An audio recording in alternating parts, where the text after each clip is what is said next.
Hi everyone, it's finally Friday and we're doing Clues by Sam again. It's another tricky one and I'm having fun trying to figure out what is tricky about these because sometimes I don't even notice the hard part. Sometimes what's hard for me is not hard for you, so it's fun to do them together. And if you don't know what Clues by Sam is at all, it is a daily puzzle game where we have 20 people. Each of them must be assigned as a criminal or an innocent, and they give you clues to help you figure out what each person is. And we are here doing this every day, so you're welcome to try as well. There is a link in the description to take you to 2 days. And I'm going to start mine now and explain my logic as I go. So if you want to follow along, then we can do this. Let's start. Well, Olive, who was hidden, says that exactly 2 of the 4 innocent neighbors of Jerry are both Saleo. Where's Jerry? Jerry has 5 people neighboring him, and 4 of them are innocents, which means that only one of them is a criminal. And that criminal is above Olive because the 2 neighbors of Jerry who are above Saleo have to be innocents. Okay. Now, Nancy tells us that only one of the 2 innocents in row 1 is Chloe's neighbor. So row 1 has 2 innocents total and 2 criminals. And only one of them is Chloe's neighbor. So either Bobby or David are an innocent and the other one's a criminal. Which makes, since there has to be 2 innocents and 2 criminals, Austin and Chloe also one or the other. Now, Irwin tells us that 2 out of 3 coders have a criminal directly below them.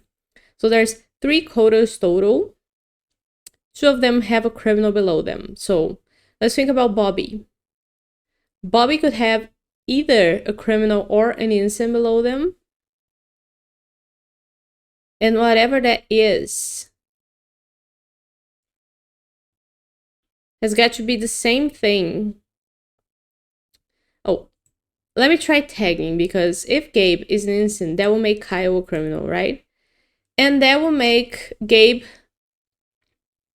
since he's a coder, that will make Gabe one of the coders who have a criminal below them. But if, on the other hand, Gabe were a criminal and Kyle an innocent, that will make Bobby one of the coders who has an innocent, who has a criminal below them.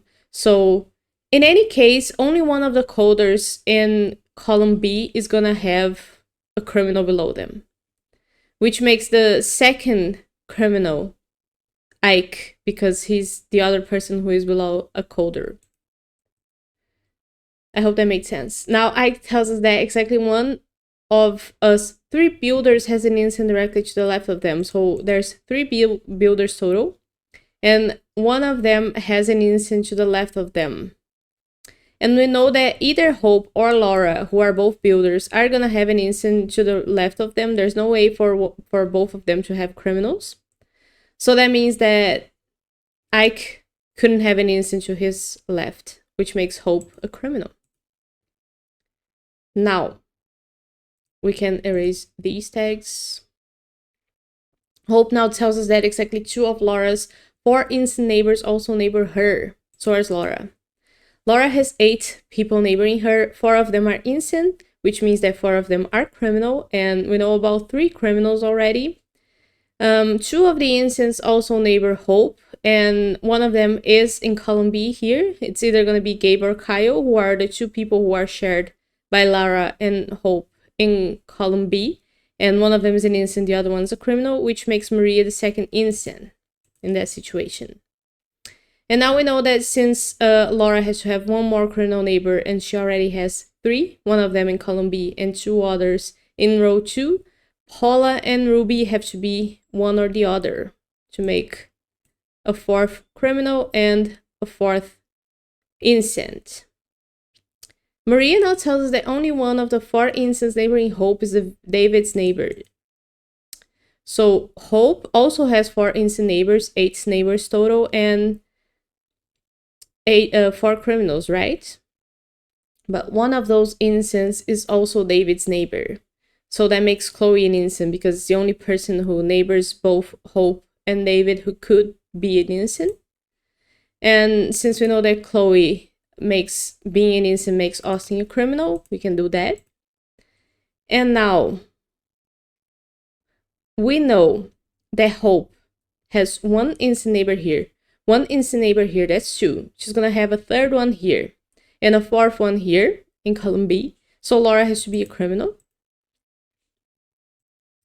And we don't need Maria's clue anymore. Now Chloe tells us there are more instances in row 1 than row 5. And row 1 has 2 instances, we know that for sure. So row 5 has to have at least 3. But we don't know about any of these people's total neighbors. So let's leave that there. Now, we don't need Irving's clue anymore, I guess. What new clue did we get? Laura's? Only one of the 4 instances neighboring Olive is in row 5. Where's Olive? Oh, now we know somebody down here who has a total of innocents. Olive also has 8 neighbors total, and 4 of them are innocents, which makes 4 of them criminals. And only one of the 4 innocents is in row 5, so since we know that there's 3 people neighboring her. Oh, that's weird. Only one of the 4 instances neighboring Olive is in row 5. Oh yeah, because we know that row 1 has more innocents than row 5. So I switched them both when I thought about that before. I was thinking that row 5 had more innocents than row 1. But that's the opposite. Row 1 has more instances than row 5. And since row 1 has 2 instances, row 5 can have 1 at most. And we know that that 1 is neighboring Olive, which makes Xavier a criminal. And that's Olive's second instant neighbor out of 4 down here in row 5. So the other 2 are going to have to be up here. Now, have we read Hope's clue before? Exactly 2 of Laura's 4 instant neighbors also neighbor me. Oh yeah, we did. We did. And we know that Laura has 4 instant neighbors. So, what do we have now? Olive? Exactly 2 of the 4 instances neighboring Jerry. Oh, Xavier gives us a new clue. There's an equal number of criminals in rows 2 and 5. And we know there's 3 criminals total in row 5. Because there's only 1 innocent and 4 people total. So 3 criminals, and row 2 has to have 3 criminals too, which makes Gabe a criminal, and that makes Kyle an innocent. Now Gabe tells us that there is only 1 innocent to the left of Wanda. So that's the single innocent that neighbors Olive, and Wanda is a criminal then. And Wanda now tells us that only 1 row has exactly 3 innocents. And which row is that? Row 4 is going to have a 3rd innocent here, which makes row 3 not able to have 3. So Jerry has to be a criminal to avoid that.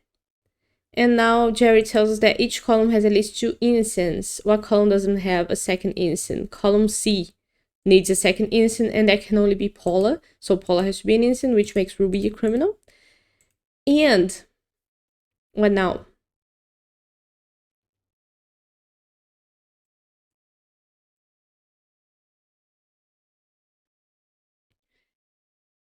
Oh, since each column has to have 2 innocent, the other column that has to have a second innocent is column D. David also needs to be an innocent, so that makes Bobby a criminal.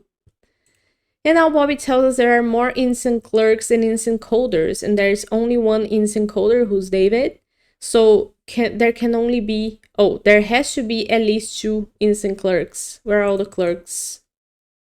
Chloe is a clerk, she's an innocent. Any more clerks? Salil is the second clerk and final one, so he has to be an innocent as well. And that makes Uma a criminal. Nice.